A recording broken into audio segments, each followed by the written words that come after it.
तो मतलब कल्पना कीजिए कि किसी इंसान ने अपने हाथ में बर्फ का एक टुकड़ा पकड़ा हुआ है। बहुत ही ठंडा एहसास। बिल्कुल। उसे उस बर्फ की ठंडक महसूस हो रही है, उसकी उंगलियां गीली हो रही हैं और वो उस बर्फ के ठोस आकार को एकदम साफ देख पा रहा है। हाँ, ये एक बहुत ही आम अनुभव है। राइट। और हमारी सामान्य समझ यही कहती है कि वो बर्फ, वो ठंडक और वो गीलापन उस इंसान के शरीर के बाहर, मतलब उसके हाथ में मौजूद है। जो कि बहुत ही लॉजिकल लगता है सुनने में। हाँ, लेकिन क्या हो अगर ये पूरी धारणा ही वैज्ञानिक और दार्शनिक रूप से एकदम गलत हो? अरे बाप रे। मतलब सोचिए क्या हो अगर वो ठंडक, वो आकार और वो गीलापन असल में उस इंसान के हाथ में है ही नहीं, बल्कि उस इंसान की खोपड़ी के भीतर जो एक घना अंधेरा और सन्नाटा है, वहां पैदा किया जा रहा हो। ये बहुत ही गहरा सवाल है ना? तो आज हम कुछ बहुत ही खास स्रोतों की गहराई में उतरने जा रहे हैं। हमारी इस डीप डाइव में हमारे पास सनातन धर्म के कुछ सबसे रहस्यमयी और गहरे प्राचीन ग्रंथ है। विशेष रूप से योग वशिष्ठ और भगवद गीता। बिल्कुल। और आज की इस गहन चर्चा का हमारा मिशन एक बहुत ही अजीब लेकिन मुक्ति देने वाले सवाल की पड़ताल करना है। हम ये जानना चाहते हैं कि क्या ये दुनिया सच में वैसी है जैसी दिखाई देती है, या फिर हमारी चेतना ही हमारी पूरी वास्तविकता का निर्माण कर रही है। पता है, इस विषय की सबसे बड़ी खूबी यही है कि ये सिर्फ प्राचीन दर्शन तक सीमित नहीं है। मतलब आज की आधुनिक न्यूरोलॉजी भी ठीक इसी दिशा में इशारा कर रही है। अच्छा, आधुनिक विज्ञान भी यही कह रहा है? हाँ, बिल्कुल। जब हम इन स्रोतों का गहराई से अध्ययन करते हैं तो वे सब एक स्वर में इस बात को चुनौती देते हैं कि दुनिया कोई ऐसी जगह है जिसके भीतर इंसान रह रहा है।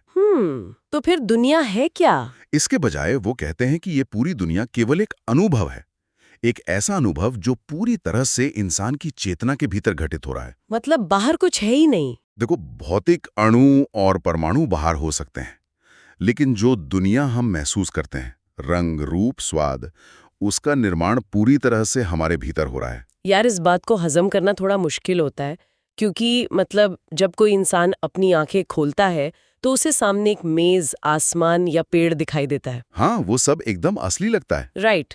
वो खुद को उस दुनिया का एक दर्शक मानता है। ऐसा लगता है कि दुनिया एक बड़ा सा मंच है और इंसान बस उस पर खड़ा होकर सब देख रहा है। चलिए इसे थोड़ा और गहराई से समझते हैं। बिल्कुल।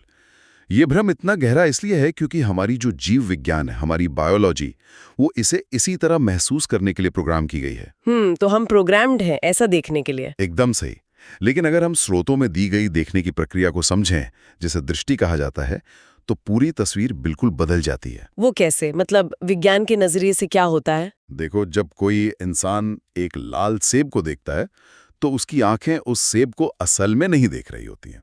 रुको, क्या आंखें सेब को नहीं देख रही हैं? नहीं, आंखें केवल उस सेब से टकराकर लौटने वाले प्रकाश के फोटॉन्स को इकट्ठा करती हैं, बस इतना ही। ओके, तो वो सिर्फ लाइट कैप्चर कर रही हैं कैमरे की तरह। हाँ, और फिर रेटिना उन फोटॉन्स को पकड़कर उन्हें इलेक्ट्रिकल सिग्नल्स में बदल देता है, मतलब बिजली के छोटे छोटे झटकों में।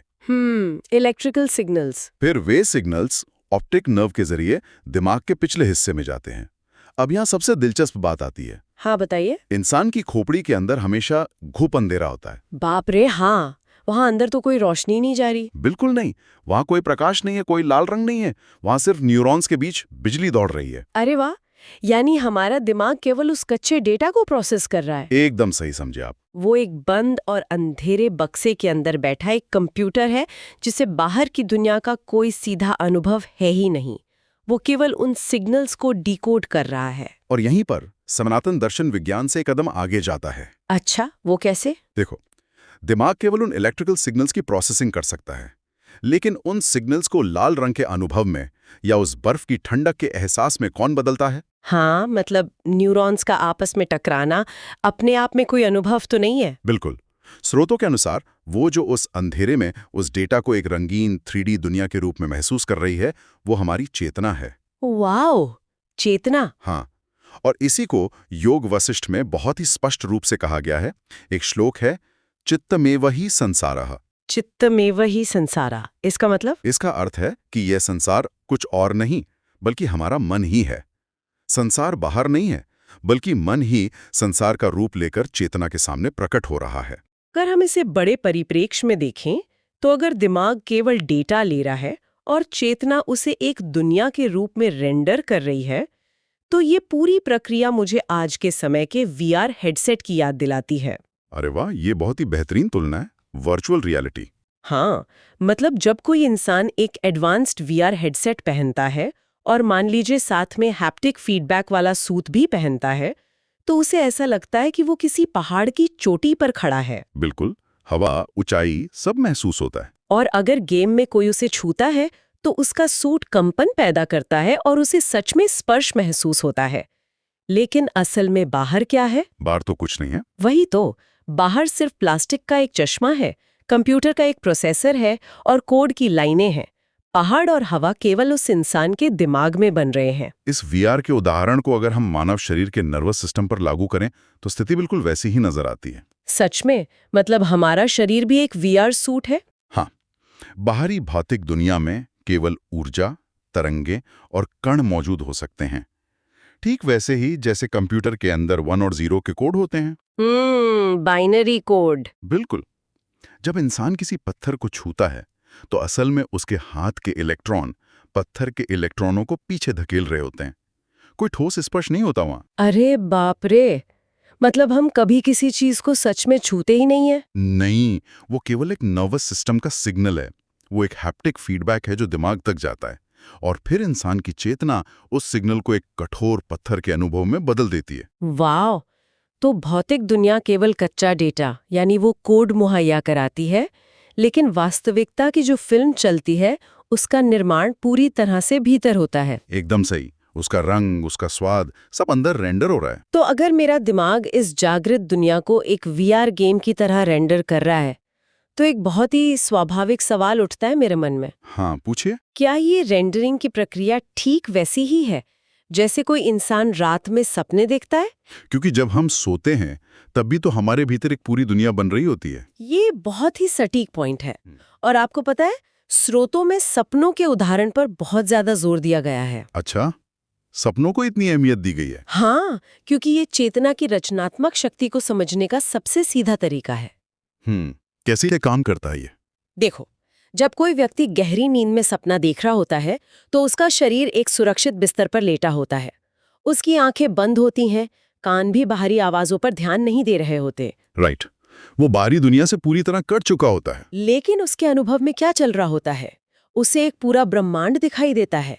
सपने में भी एक सूरज होता है जो रोशनी देता है, वहां लोग होते हैं जो बातें करते हैं, वहां जमीन होती है जिस पर वो चलता है। और वो अनुभव इतना असली होता है कि मतलब अगर सपने में कोई शेर पीछे पड़ जाए तो इंसान के दिल की धड़कन सच में तेज हो जाती है। बिल्कुल। शरीर पसीने से भीग जाता है। हाँ, वो डर केवल एक विचार नहीं होता, शरीर उस पर भौतिक रूप से फिजिकली प्रतिक्रिया करता है। ऐसा इसलिए होता है क्योंकि अनुभव को रेंडर करने वाला इंजन जो डेटा को हकीकत में बदलता है, वो जागृत और स्वप्न दोनों अवस्थाओं में एक ही होता है।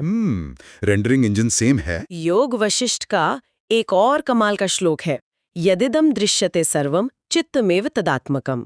इसका क्या मतलब हुआ? इसका मतलब है कि जो कुछ भी दिखाई देता है वो केवल चित्त का ही विस्तार है। तो सपने में सब कुछ चित्त ही है। हाँ, सपने में मन खुद ही शेर बन जाता है, खुद ही जंगल बन जाता है और खुद ही वो डरने वाला व्यक्ति भी बन जाता है। बिना किसी बाहरी डेटा के मन पूरी दुनिया रचने की क्षमता रखता है। लेकिन यहाँ मुझे एक तार्किक आपत्ति नजर आती है, मतलब एक पुशबैक है मेरा। हाँ, बताइए। जागृत अवस्था मतलब जब हम जगे हुए हैं, और सपने की अवस्था को एक समान कैसे माना जा सकता है? ऐसा क्यों लगता है आपको? क्योंकि जब इंसान सपने में होता है तो वो उड़ भी सकता है, पहाड़ों के आर पार भी जा सकता है, वहां भौतिकी के, फिजिक्स के कोई नियम नहीं है। सही बात है। लेकिन जब मैं जगी हुई हूं तो यहाँ गुरुत्वाकर्षण यानी ग्रेविटी काम करती है। अगर मैं छत से कूदूंगी तो मैं उड़ने के बजाय सीधा जमीन पर गिरूंगी और मुझे चोट लगेगी। एकदम लॉजिकल सवाल है ये। तो खुली आंखों से देखी गई ये दुनिया जिसके नियम इतने सख्त हैं, वो एक सपने की तरह कैसे हो सकती है? देखो, स्रोतों में इस अंतर को बहुत स्पष्ट किया गया है। योग वशिष्ठ या अन्य दर्शन ये दावा बिल्कुल नहीं करते कि जागृत अवस्था और सपने की अवस्था के भौतिक नियम एक जैसे हैं। अच्छा, तो वो नियमों को अलग मानते हैं। हाँ, वे ये भी नहीं कहते कि जागती हुई दुनिया में ग्रेविटी काम नहीं करती। बात यहाँ अनुभव करने की प्रक्रिया की हो रही है। मतलब जो प्रोसेस है एक्सपीरियंस करने का। बिल्कुल। जागृत दुनिया के नियम बहुत सख्त हैं। यहाँ समय एक सीधी रेखा में चलता है, यहाँ कारण और परिणाम, कॉज एंड इफेक्ट का पक्का नियम है। हाँ, जो करोगे उसका असर होगा। और सपने के नियम बहुत लचीले होते हैं। लेकिन इन दोनों के बीच जो सबसे बड़ी समानता है वो ये है कि अनुभव का निर्माण दोनों ही जगह चेतना की स्क्रीन पर होता है। ओह, मैं समझ रही हूँ, स्क्रीन एक ही है। गुरुत्वाकर्षण बाहरी वास्तविकता हो सकती है, लेकिन गुरुत्वाकर्षण का जो अनुभव इंसान को होता है, गिरने का एहसास, चोट का दर्द, वो सब उसी जगह रेंडर हो रहा है जहां सपने का शेर रेंडर हो रहा था। वाओ, मतलब नियम अलग-अलग सॉफ्टवेयर के हो सकते हैं, लेकिन उन्हें चलाने वाला कंप्यूटर एक ही है। एकदम परफेक्ट समरी दी आपने। तो अगर जागृत जीवन और सपने दोनों ही एक स्क्रीन पर चलने वाली फिल्में हैं, तो ये सवाल पैदा होता है कि इन फिल्मों को बना कौन रहा है और इन्हें देख कौन रहा है। ये बहुत ही महत्वपूर्ण सवाल खड़ा करता है। दर्शन में अक्सर मन और चेतना शब्दों का उपयोग होता है और आम बातचीत में लोग इन्हें एक ही समझ लेते हैं, लेकिन ऐसा लगता है कि इनके काम बिल्कुल अलग हैं। इन दोनों के बीच का अंतर समझना ही सनातन दर्शन की सबसे अहम चाबी है। तो क्या फर्क है माइंड और कॉन्शियसनेस में? मन, जिसे चित्त या मानस कहा जाता है, वो है जो हर आने वाले डेटा को आकार देता है, उसे एक मतलब देता है, मीनिंग देता है, राइट? हाँ, मन इंसान की पुरानी यादों, उसके संस्कारों और उसकी कंडीशनिंग का एक पूरा डेटाबेस है। जब भी आंखें या कान कोई सिग्नल लाते हैं तो मन तुरंत उस डेटाबेस से मिलान करता है और तय करता है कि ये चीज अच्छी है या बुरी। यही कारण है कि अगर दो अलग-अलग इंसान एक ही घटना को देखें तो उनका अनुभव बिल्कुल अलग होता है। बिल्कुल। क्या आप इसका कोई उदाहरण दे सकते हैं? हाँ, इसे समझने के लिए हम एक बहुत ही आम स्थिति की कल्पना कर सकते हैं। मान लीजिए तेज बारिश हो रही है।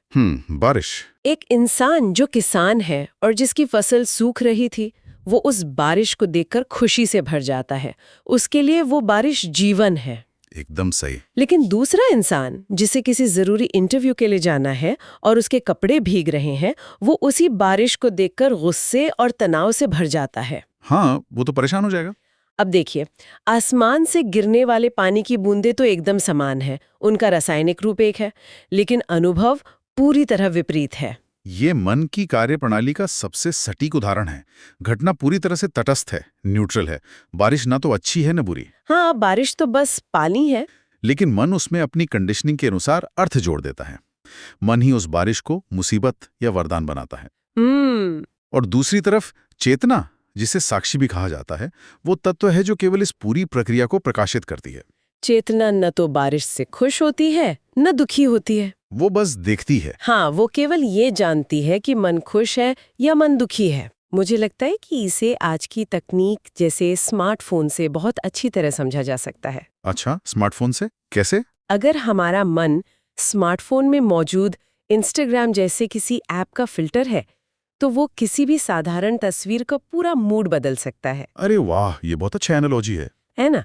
एक फिल्टर तस्वीर को बहुत उदास और ब्लैक एंड व्हाइट बना देता है, दूसरा फिल्टर उसे बहुत चमकीला और खुशहाल बना देता है। इंसान की उम्र और अनुभवों के साथ ये फिल्टर बदलते रहते हैं, मानो सॉफ्टवेयर अपडेट हो रहा हो। बिल्कुल, बचपन का फिल्टर अलग होता है, बड़े होने का अलग। और जो चेतना है, कॉन्शियसनेस, वो उस स्क्रीन की बैकलाइट है। अगर वो बैकलाइट बंद हो जाए तो आप कितने भी अच्छे फिल्टर लगा लें, कोई फर्क नहीं पड़ता। स्क्रीन पूरी तरह काली हो जाएगी। एकदम सही। बैकलाइट खुद कोई आकार नहीं बनाती, वो सिर्फ ये संभव बनाती है कि फिल्टर अपना काम कर सकें। इस स्मार्टफोन के उदाहरण को अगर हम और आगे ले जाएं, तो हम देखते हैं कि फोन का सॉफ्टवेयर बार-बार अपडेट होता है, पुराने फिल्टर हट जाते हैं, नया जाते हैं। हाँ, जैसे हमारे विचार बदलते हैं। बिल्कुल। बचपन में जिस खिलौने को देखकर इंसान का मन खुशी से भर जाता था, आज उसी खिलौने को देख के मन कोई प्रतिक्रिया नहीं देता। मन का फिल्टर बदल गया है। सही बात है। लेकिन क्या वो रोशनी, वो चेतना कभी बदली? नहीं। बचपन में भी वही चेतना उस खुशी को प्रकाशित कर रही थी, और आज वही चेतना इस उदासीनता को प्रकाशित कर रही है। वाह! चेतना कांस्टेंट है। चेतना अचल है, जबकि मन लगातार बदलता रहता है। और समस्या तब शुरू होती है जब इंसान मन के द्वारा बनाए गए उन बदलते हुए अर्थों को ही अंतिम और पक्की सच्चाई मान लेता है। तो अगर हमारा मन लगातार हर चीज को फिल्टर कर रहा है और हम दुनिया को वैसी नहीं देख रहे जैसी वो है, बल्कि वैसी देख रहे जैसे हम खुद हैं, तो क्या इसका मतलब ये है कि हम एक बहुत बड़े धोखे में जी रहे हैं? ये एक बहुत ही कॉमन सवाल है। और मुझे लगता है कि सनातन दर्शन का वो शब्द जिसे दुनिया भर में सबसे ज्यादा गलत समझा गया है, वो यहीं से आता है। आप माया की बात कर रही हैं? हाँ, माया। लोगों को लगता है कि माया का मतलब है कि दुनिया एक झूठ है। माया को लेकर ये सच में सबसे बड़ी गलतफहमी है। जब लोग सुनते हैं कि सब मोह माया है, तो वे इसका अर्थ झूठ या फरेब निकाल लेते हैं। हाँ, उन्हें लगता है कि सब कुछ फेक है। उन्हें लगता है कि जैसे उनके सामने रखा हुआ कप मौजूद ही नहीं है। लेकिन सनातन दर्शन में माया का अर्थ ये नहीं है कि दुनिया शून्यता है या वो है ही नहीं। तो फिर माया का असली अर्थ क्या है? माया का असली अर्थ है एक ऐसा अनुभव जो लगातार बदल रहा है, जो स्थायी नहीं है, परमानेंट नहीं है, और जो वैसा बिल्कुल नहीं है जैसा वो दिखाई दे रहा है। मतलब तो माया एक तरह का पर्दा है जो असलियत को छिपा देता है और कुछ और ही दिखा देता है। हाँ, इसे रेगिस्तान में दिखने वाले मृग तृष्णा यानी मिराज के उदाहरण से समझा जा सकता है। अच्छा, वो पानी वाला इल्यूजन। बिल्कुल। जब कोई इंसान कड़ी धूप में रेगिस्तान में होता है तो उसे दूर रेत पर पानी चमकता हुआ दिखाई देता है। अब क्या वो अनुभव झूठ है? नहीं, उसे तो दिख ही रहा है पानी। हाँ, वो अनुभव पूरी तरह सच है। उस इंसान को सच में अपनी आंखों से वहां पानी दिख रहा है। लेकिन क्या उस जगह पर भौतिक रूप से पानी मौजूद है? बिल्कुल नहीं, वहां तो सिर्फ सूखी रेत है। बस। अनुभव सच्चा है, लेकिन जिस चीज का अनुभव हो रहा है वो वैसी नहीं है जैसी दिख रही है।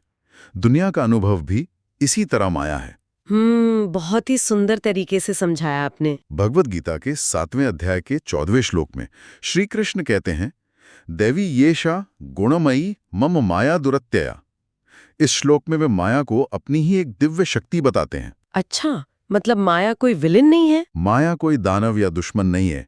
ये ब्रह्मांड का वो रेंडरिंग इंजन है जो इस अनंत और निराकार ऊर्जा को एक ठोस, रंगीन और अनुभव करने योग्य दुनिया में बदलता है। ये बहुत ही गहरी अवधारणा है। लेकिन अगर मैं एक आम इंसान के नजरिए से सोचूं, तो ये दर्शन थोड़ा डरावना और शायद निराशावादी भी लग सकता है। निहिलिस्टिक। हाँ, ऐसा क्यों लगता है? क्योंकि अगर ये साबित हो जाता है कि सब कुछ एक बदलता हुआ अनुभव है, मन का एक प्रोजेक्शन है और सब कुछ माया है, तो फिर इंसान किसी भी चीज की परवाह क्यों करे? एक वैलिड चिंता है। अगर ये सब मेरे अंदर ही बन रहा है, तो फिर मुझे अपने काम में मेहनत क्यों करनी चाहिए? मुझे अपने परिवार से प्यार क्यों करना चाहिए? राइट। या फिर किसी दूसरे इंसान के दुख को देखकर मेरी आंखों में आंसू क्यों आने चाहिए? क्या ये दर्शन इंसान को पत्थर या एकदम उदासीन नहीं बना देगा? देखो, स्रोतों का अध्ययन करने पर यह स्पष्ट होता है कि माया को समझने का परिणाम उदासीनता या जीवन से भागना बिल्कुल नहीं है, बल्कि ये ठीक इसके उल्टा है। उल्टा है? वो कैसे?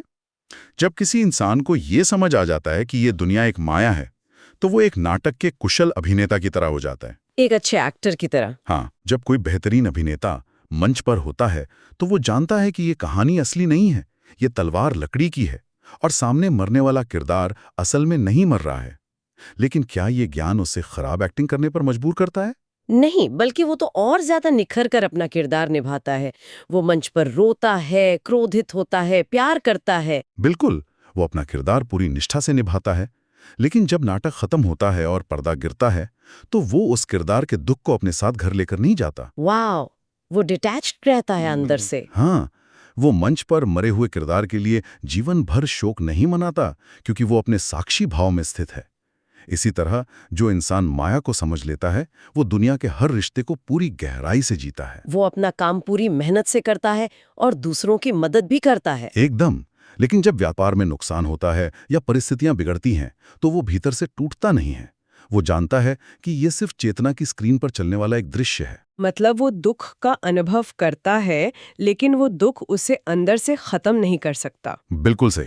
इस डीप डाइव के स्रोतों से जो निकलकर आ रहा है, अगर हम उसके व्यवहारिक उपयोग यानी प्रैक्टिकल एप्लीकेशन की बात करें। हाँ, रोजमर्रा की जिंदगी में। मान लीजिए कोई इंसान कल से उठकर अपनी कार से ऑफिस जा रहा है और वो भयंकर ट्रैफिक में फंस जाता है। कोई उसकी गाड़ी के आगे अपनी गाड़ी लगा देता है। उस वक्त उसका ब्लड प्रेशर बढ़ जाता है और उसे बहुत गुस्सा आता है। ये तो हर रोज की कहानी है।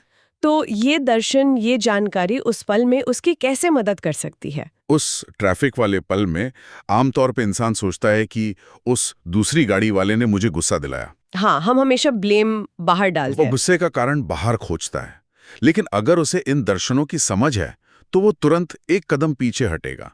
वो देखेगा कि बाहर सिर्फ कुछ धातु के डिब्बे, गाड़ियां हैं जो सड़क पर खड़ी हैं। Neutral data. ये गुस्सा, ये तनाव और ये अन्याय का एहसास, ये सब बाहर सड़क पर नहीं है। ये पूरी तरह से उसके मन के भीतर रेंडर हो रहा है। राइट। उसका अपना चित्त उस स्थिति को मेरे साथ गलत हुआ का टैग दे रहा है। मतलब वो रिएक्ट करने के बजाय खुद का ही ऑब्जर्वेशन करना शुरू कर देगा। वो देखेगा कि कैसे उसका मन उस इंस्टाग्राम फिल्टर की तरह उस ट्रैफिक पर गुस्से का लाल रंग पोत रहा है। और जैसे ही वो इंसान ये देख लेता है कि गुस्सा बाहर से नहीं आ रहा है बल्कि अंदर ही बन रहा है, तो उस गुस्से की पकड़ उसी वक्त ढीली पड़ जाती है। अरे वाह, ये तो बहुत लिबरेटिंग है। वो समझ जाता है कि वो पूरी दुनिया के ट्रैफिक को या बाहर के लोगों के व्यवहार को तो कंट्रोल नहीं कर सकता, हाँ, वो तो हमारे हाथ में है ही नहीं। लेकिन जो रेंडरिंग इंजन उसके भीतर चल रहा है उसे वो जरूर शांत कर सकता है। शांति बाहर के शोर को बंद करने से नहीं आती, बल्कि भीतर के उस साक्षी भाव को जगाने से आती है। कितनी गहरी बात है। सनातन दर्शन का यही सबसे बड़ा व्यवहारिक उपहार है। आपको बाहर की दुनिया से लड़ना नहीं है, केवल भीतर के तंत्र को समझना है। आज की इस चर्चा ने वास्तविकता को देखने के नजरिए को पूरी तरह से पलट दिया है। मतलब हमने देखा कि कैसे आंखें केवल डेटा भेजती हैं और सारा अनुभव भीतर पैदा होता है। बिल्कुल। हमने समझा कि कैसे मन और चेतना अलग-अलग है। मन अनुभव करता है और चेतना उसे प्रकाशित करती है। हाँ, बैकलाइट की तरह। और अंततः कैसे माया कोई झूठ नहीं, बल्कि अनुभव पैदा करने का एक ब्रह्मांडीय खेल है, जिसे समझकर इंसान जीवन के इस नाटक को बेहतर ढंग से जी सकता है। जो बाहरी दुनिया को जीतने निकलता है वो हमेशा संघर्ष करता है, लेकिन जो ये समझ लेता है कि पूरी दुनिया उसकी चेतना के भीतर है, वो एक गहरी और अटूट शांति को प्राप्त कर लेता है। इस डीप डाइव को समाप्त करते हुए मैं सुनने वालों के लिए एक विचार यहाँ छोड़ना चाहती हूँ। जरा इस बारे में सोचिए। अगर ये बात 100% सच है कि हमारा मन ही हमारे आसपास की दुनिया का, हमारी वास्तविकता का निर्माण करता है, अगर बाहरी दुनिया केवल कच्चा डेटा है और असली फिल्म हमारे भीतर बन रही है, तो क्या इसका मतलब ये नहीं है कि हम उस फिल्म के निर्देशक भी खुद ही हैं, डायरेक्टर भी हम ही हैं? अरे वाह! अगर हम अपने मन की कंडीशनिंग को बदल दें, अगर हम अपने भीतर लगे हुए उस फिल्टर को ही बदल दें, तो क्या कल सुबह उठकर हम जिस दुनिया का अनुभव करेंगे उसे पूरी तरह से फिर से लिखने की ताकत हमारे ही हाथों में नहीं है? बहुत ही पावरफुल थॉट है ये। क्या अपने मन को बदलकर हम पूरी दुनिया को नहीं बदल सकते? इस गहरे सवाल के साथ आज की इस पड़ताल को हम यहीं विराम देते हैं। इस पर जरूर विचार कीजिएगा।